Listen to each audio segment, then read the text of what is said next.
बनो राजयोगी। मेरे प्यारो बनो राजयोगी,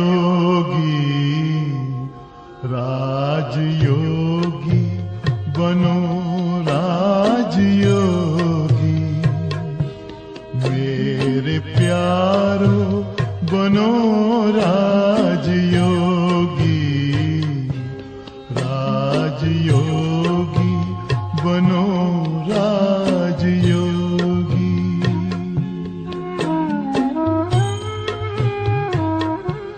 जिंदगी में परम शांति होगी। मेरे प्यारो बनो राजयोगी, राजयोगी बनो राजयोगी।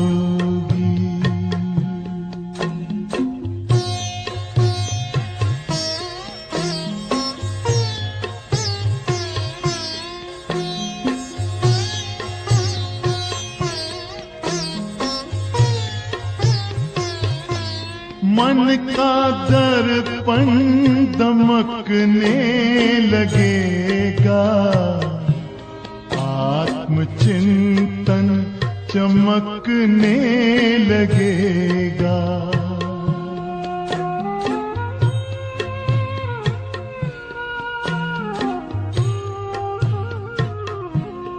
मन का दर्पण दमकने लगेगा, आत्मचिंतन चमकने लगेगा।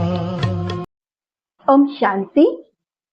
आज की मुरली है 13 अक्टूबर 2025 की। बाबा कहते, मीठे बच्चे तुम्हें देवता बनना है, इसलिए माया के अवगुणों का त्याग करो। गुस्सा करना, मारना, तंग करना, बुरा काम करना, चोरी चकारी करना, यह सब महापाप है। आज का प्रश्न, इस ज्ञान में कौन से बच्चे सीखे जा सकते हैं? घाटा किन्हें पड़ता है? उत्तर है, जिन्हें अपना पोतामेल रखना आता है वह इस ज्ञान में बहुत सीखे जा सकते हैं। घाटा उनको पड़ता है जो देही अभिमानी नहीं रहते हैं। बाबा कहते, व्यापारी लोगों को पोतामेल निकालने की आदत होती है, वह यहाँ भी सीखे जा सकते हैं। आज बाबा ने गीत सुनाया, मुखड़ा देख ले प्राणी। ओम शांति। रूहानी पाठधारी बच्चों प्रति बाप समझाते हैं, क्योंकि रूह ही पाठ बजा रही है बेहद के नाटक में। है तो मनुष्यों का ना। बच्चे इस समय पुरुषार्थ कर रहे हैं, बल वेद शास्त्र पढ़ते हैं, शिव की पूजा करते हैं, परंतु बाप कहते हैं इनसे कोई मेरे को प्राप्त नहीं कर सकते, क्योंकि भक्ति है ही उतरती कला। ज्ञान से सदगति होती है तो जरूर कोई से उतरती भी होंगे। यह एक खेल है जिसको कोई भी जानते नहीं। शिवलिंग को जब पूजते हैं तो उनको ब्रह्म नहीं कहेंगे। तो बाबा कहते, तब कौन है जिनको पूजते हैं? उनको भी ईश्वर समझ पूजा करते हैं। तुम जब पहले पहले भक्ति शुरू करते हो तो शिवलिंग हीरे का बनाते हो। अभी तो गरीब बन गए हैं तो पत्थर का बनाते हैं। हीरे का लिंग उस समय 4-5 हजार का होगा, इस समय तो उनका दाम 5-7 लाख होगा। ऐसे हीरे अभी मुश्किल निकलते हैं। पत्थर बुद्धि बन गए तो पूजा भी पत्थर की करते हैं, ज्ञान बगैर।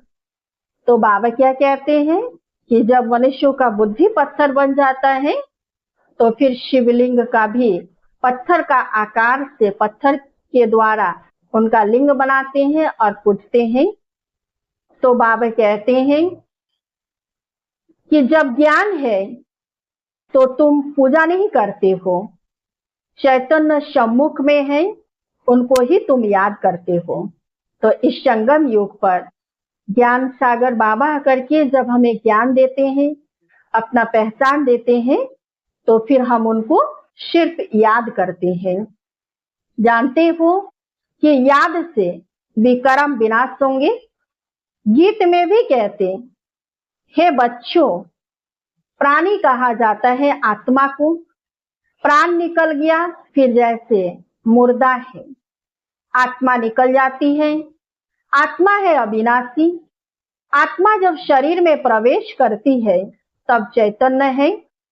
बाप कहते हैं, हे आत्माएं, अपने अंदर जांच करो कहाँ तक दैवी गुणों की धारणा हुई है। कोई विकार तो नहीं है, चोरी चकारी आदि का कोई आसुरी गुण तो नहीं है ना। आसुरी कर्तव्य करने से फिर गिर पड़ेंगे, इतना दर्जा नहीं पा सकेंगे। खराब आदत को मिटाना जरूर है।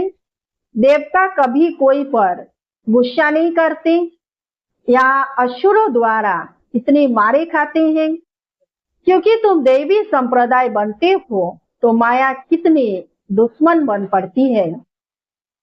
माया के अवगुण काम करते हैं, मारना, तंग करना, बुरा काम करना, यह सब पाप है। तुम बच्चों को तो बहुत शुद्ध रहना चाहिए। चोरी चकारी आदि करना तो महान पाप है। बाप से तुम प्रतिज्ञा करते आए हो, बाबा मेरा तो आप, एक दूसरा ना कोई, हम आपको ही याद करेंगे। भक्ति मार्ग में भल गाते हैं, परंतु उनको पता नहीं है कि याद से क्या होता है। वह तो बाप को जानते ही नहीं, तो भक्ति में सिर्फ महिमा गाते आए, पता तो नहीं है। एक तरफ कहते नाम रूप से न्यारा है, दूसरे तरफ फिर लिंग की पूजा करते हैं। तुमको अच्छी रीति समझकर फिर समझाना है। बाप कहते हैं, यह भी जज करो कि महान आत्मा किसको कहा जाए। श्री कृष्ण जो छोटा बच्चा स्वर्ग का प्रिंस है, वह महात्मा है या आजकल के कलयुगी मनुष्य? वह विकार से पैदा नहीं होता है ना। वह है निर्विकारी दुनिया और यह है विकारी दुनिया। निर्विकारी को बहुत टाइटल दे देते हैं, निर्विकारी को बहुत टाइटल दे सकते हैं। विकारी का क्या टाइटल है? श्रेष्ठाचारी तो एक बाप ही बनाते हैं। वह है सबसे ऊंच से ऊंच और सब मनुष्य पाठधारी है, तो पाठ में जरूर आना पड़े। सतयुग है श्रेष्ठ मनुष्यों की दुनिया, जानवर आदि सब श्रेष्ठ है, सब निर्विकारी है, सब अहिंसक है। वहां माया रावण ही नहीं, वहां ऐसे कोई तमोगुनी जानवर होते नहीं। सतयुग में तो विकार का नाम नहीं। फिर वहां बच्चे कैसे पैदा होते हैं, यह भी तुम बच्चे जानते हो। वहां विकार होते नहीं, वहां है ही योग बल। बाप कहते तुमको देवता बनाते हैं तो अपनी जांच पूरी करो। मेहनत बिगर विश्व का मालिक थोड़े ही बन सकेंगे। जैसे तुम्हारी आत्मा बिंदी है, वैसे बाप भी बिंदी है, इसमें मूंझने की कोई दरकार नहीं है। कोई कहते हैं हम देखें, बाप कहते हैं देखने वालों की तो तुमने बहुत पूजा की, फायदा कुछ भी हुआ नहीं। अब यथार्थ रीति मैं तुमको समझाता हूँ। तो चित्र देहधारी देवी देवता ही है, तो 63 जन्म से तो देवी देवताओं की पूजा करते आए, उनको हम इन आंखों से देख सकते हैं। लेकिन विचित्र बाप जिनको हम इन आंखों से नहीं देख सकते हैं, अब उनको ही हम याद करेंगे और उनको ही हम जानते हैं, उनको ही हम समझे। तो बाबा कहते हैं मेरे में सारा पार्ट भरा हुआ है, सुप्रीम सोल होना, सुप्रीम फादर, कोई भी बच्चा अपने लौकिक बाप को ऐसे नहीं कहेंगे। तो एक को ही कहा जाता है। सन्यासियों को तो बच्चे है नहीं जो बाप कहे। यह तो सब आत्माओं का बाप है जो परीक्षा देते हैं। उनका कोई गृहस्थ आश्रम तो ठहरा नहीं। बाप बैठ समझाते हैं, तुमने ही 84 जन्म भोगे हैं। पहले पहले तुम शतुप्रधान थे, फिर नीचे उतरते आए हो। अभी कोई अपने को सुप्रीम थोड़े ही कहेंगे, अभी तो नीचे समझते हैं। बाप बार बार समझाते हैं, मूल बात कि अपने अंदर देखो कि हमारे में कोई विकार तो नहीं है। रात को रोज अपना पोता मेल निकालो। व्यापारी हमेशा पोता मेल निकालते हैं। गवर्नमेंट सर्वेंट पोता मेल नहीं निकाल सकते, उन्हों की तो मुकर्रर तनख्वाह मिलती है। इस ज्ञान मार्ग में भी व्यापारी सीखे जाते हैं। पढ़े लिखे ऑफिसर्स इतना नहीं, व्यापार में तो आज 50 कमाया, कल 60 कमाएंगे, कभी घाटा भी हो जाएगा। गवर्नमेंट सर्वेंट की फिक्स पे होती है। इस कमाई में भी अगर देही अभिमानी नहीं होंगे तो घाटा पड़ जाएगा। इसीलिए बाबा कहते हैं, हर रोज का पोता मेल निकालने से हमें मालूम चलता है कि हमारा घाटा हो रहा है या नुकसान या फायदा हो रहा है। तो बाबा कहते हैं कि माताएं तो व्यापार करती नहीं, उनके लिए फिर और ही सहज है। कन्याओं के लिए भी सहज है, क्योंकि माताओं को तो सीढ़ी उतरनी पड़ती है। बलिहारी उनकी जो इतनी मेहनत करती है। कन्याएं तो विकार में गई ही नहीं तो छोड़े फिर क्या। पुरुषों को तो मेहनत लगती है, कुटुंब परिवार की संभाल करनी पड़ती है। सीढ़ी जो चढ़ी है वह सारी उतरनी पड़ती है। घड़ी घड़ी माया थप्पड़ मार गिरा देती है। अभी तुम बीके बने हो। कुमारियां पवित्र ही होती है। सबसे जास्ती होता है पति का प्रेम। तुम्हें तो पतियों के पति परमात्मा शिव बाबा को याद करना है और सबको भूल जाना है। माँ बाप का बच्चों में मोह होता है। बच्चे तो है ही अनजान। शादी के बाद मोह शुरू होता है। पहले स्त्री प्यारी लगती, फिर विकारों में ढकेलने की सीढ़ी शुरू कर देते हैं। कुमारी निर्विकारी है तो पूजी जाती है। तुम्हारा नाम है बीके, तो महिमा लायक बन फिर पूजा लायक बनते हो। बाप ही तुम्हारा टीचर भी है, तो तुम बच्चों को नशा रहना चाहिए। हम स्टूडेंट हैं। भगवान जरूर भगवान भगवती ही बनाएंगे। सिर्फ समझाया जाता है भगवान एक है, बाकी सब है भाई भाई, दूसरा कोई कनेक्शन नहीं। प्रजापिता ब्रह्मा से रचना होती है, फिर वृद्धि होती है। आत्माओं की वृद्धि नहीं कहेंगे, बुद्धि मनुष्यों की होती है। वृद्धि मनुष्यों की होती है। आत्माओं का तो लिमिट नंबर है, बहुत आते रहते हैं। जब तक वहां है आते रहेंगे। कहां से? परम धाम से। सभी आत्माओं को इस सृष्टि रंगमंच पर आना है। झाड़ बढ़ता रहेगा, ऐसे नहीं कि सूख जाएगा। इनकी भेंट बनेंट्री से की जाती है। फाउंडेशन है नहीं, बाकी सारा झाड़ खड़ा है।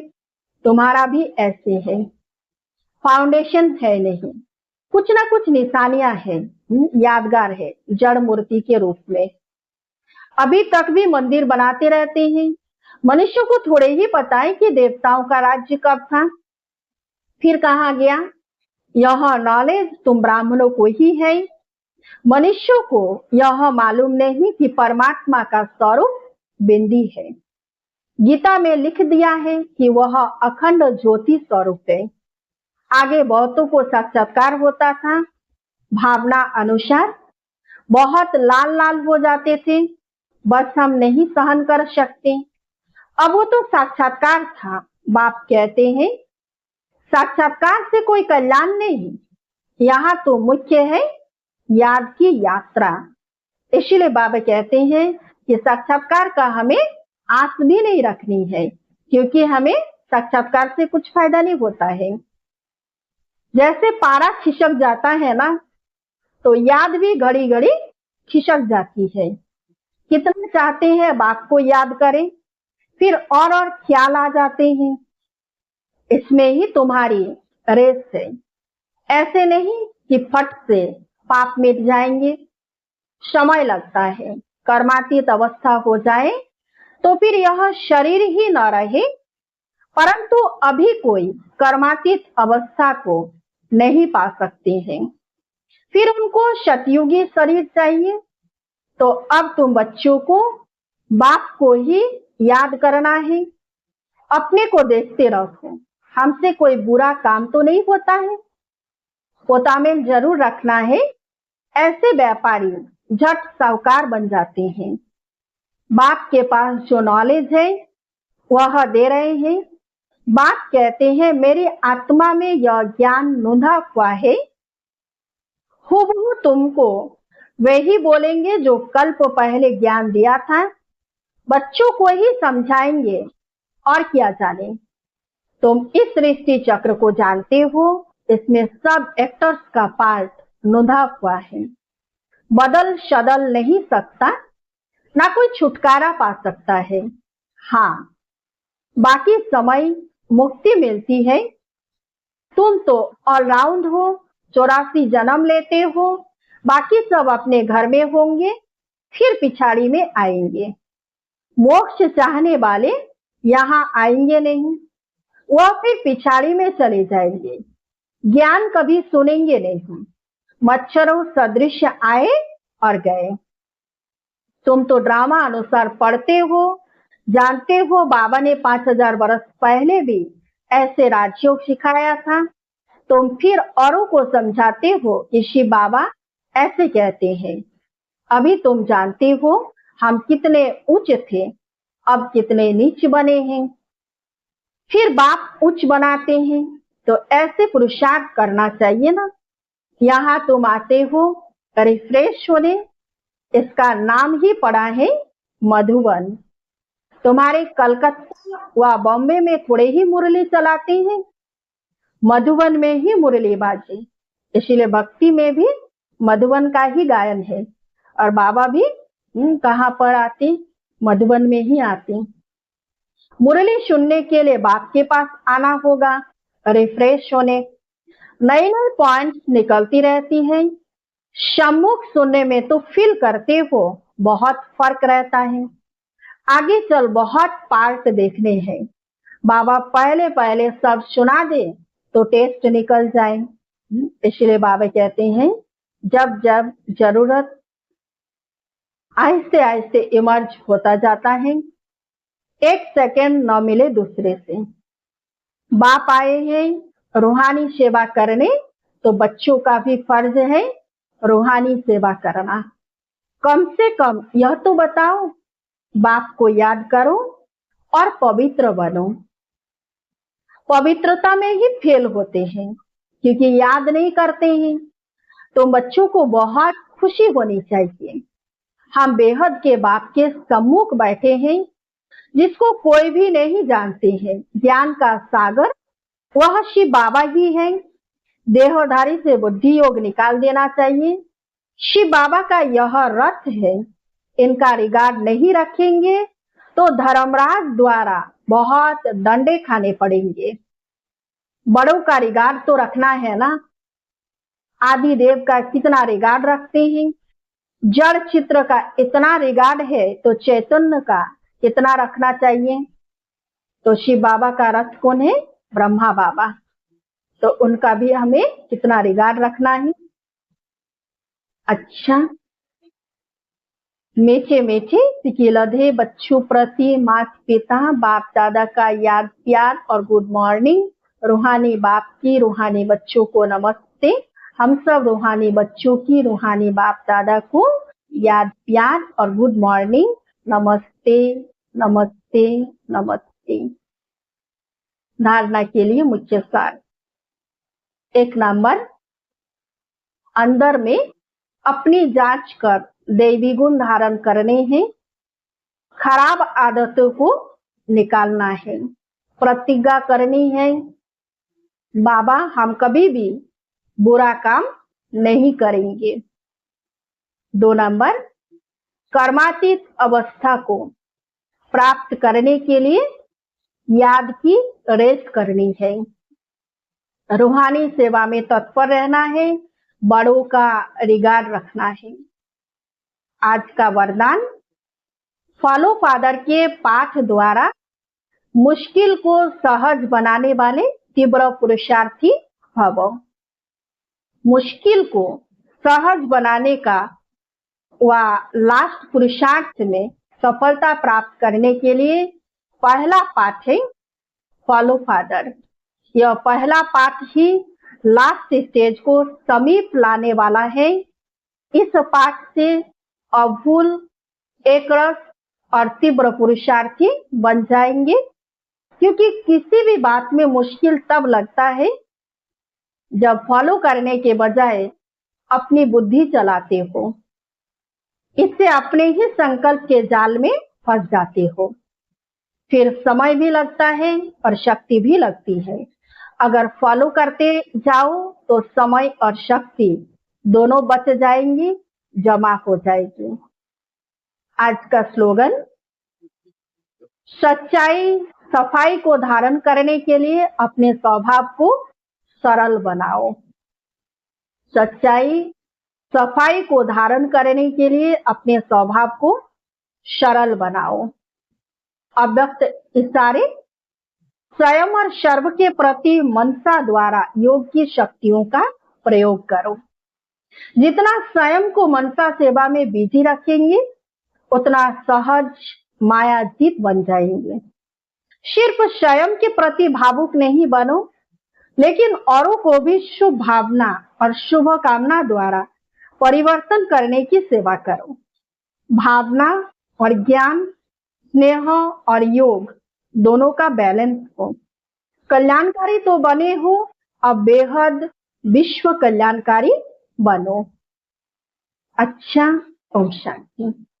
योग पथ पर जरा चल के देखो, सारा जीवन महकने लगेगा। सारी काया हो, सारी काया बनेगी निरोगी। मेरे प्यार बनो राजयोगी, राजयोगी बनो राजयोगी। योग मानव को संयम सिखाता, संतुलन आचरण में लाता। आत्मा और परमात्मा का ये मिलन हर घड़ी है कराता। योग महिमा हो, योग महिमा कभी कम न होगी। मेरे प्यार बनो राजयोगी, जिंदगी में परम